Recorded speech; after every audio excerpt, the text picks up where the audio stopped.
Hello all, welcome to Pujita stories. అందరూ ఎలా ఉన్నారు? బాగున్నారే అనుకుంటున్నాను. నేను ఈరోజు ఎగ్లెస్ స్పాంజ్ కేక్ ఎలా చేయాలో చూపిస్తాను.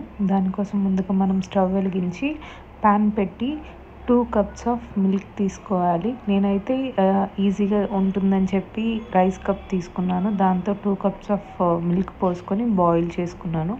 అది బాగా మరిగిన తర్వాత అందులోకి 1 కప్ షుగర్ కూడా వేసుకొని బాగా పంచదార పాకం అంటారు కదా, అలా బాగా పాకంలాగా థిక్ కన్సిస్టెన్సీ వచ్చేదాకా ఉంచుకోవాలి.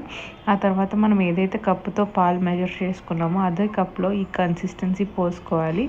Like for example 2 cups of milk పోసుకుంటే ఆ కన్సిస్టెన్సీ మొత్తం 1 కప్కి రావాలి. అంత చిక్కగా మరిగిపోవాలి. అంత చిక్కగా మరిగిపోయేంత వరకు స్టవ్ మీద ఉంచుకోవాలి. అది మరిగిన తర్వాత 1/4 కప్ ఆఫ్ ఆయిల్ కానీ నెయ్యి కానీ ఏదైనా మీ ఇష్టం వేసుకొని కొంచెం ఒక 4 డ్రాప్స్ ఆఫ్ వెనిలా ఎసెన్స్ కూడా వేసుకొని ఇంకొంచెం సేపు ఒక 2 మినిట్స్ పాటు మరిగిన ఆ తర్వాత స్టవ్ ఆఫ్ చేసుకుని పక్కన పెట్టుకొని ఒక గిన్నెలోకి 1.5 కప్పు మైదా పిండి, 1 table spoon of baking powder and ఒక 1/2 టీ స్పూన్ బేకింగ్ సోడా, కొంచెం సాల్ట్ వేసుకొని మనం ముందుగా చల్లారి పెట్టుకున్న పాలను కూడా వేసుకొని బ్యాటర్ని బాగా ఉండలు లేకుండా చాలా సాఫ్ట్గా కలుపుకోవాలి.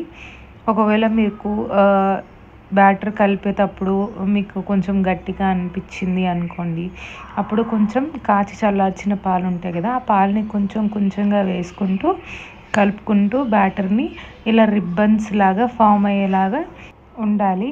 ఇప్పుడు మనం ఈ బ్యాటర్ని బేకింగ్ షీట్ వేసేసి కొంచెం టూటీ ఫ్రూటీ కూడా వేసేసి మిక్స్ చేసేసి దాన్ని మొత్తాన్ని ఆ బేకింగ్ షీట్ మీద వేసి పైన కూడా కొన్ని టూటీ ఫ్రూటీలు పెట్టుకొని ఓవెన్లో ఒక 30 మినిట్స్ పాటు బేక్ చేస్తే చాలు, స్పాంజ్ కేక్ రెడీ అయిపోతుంది.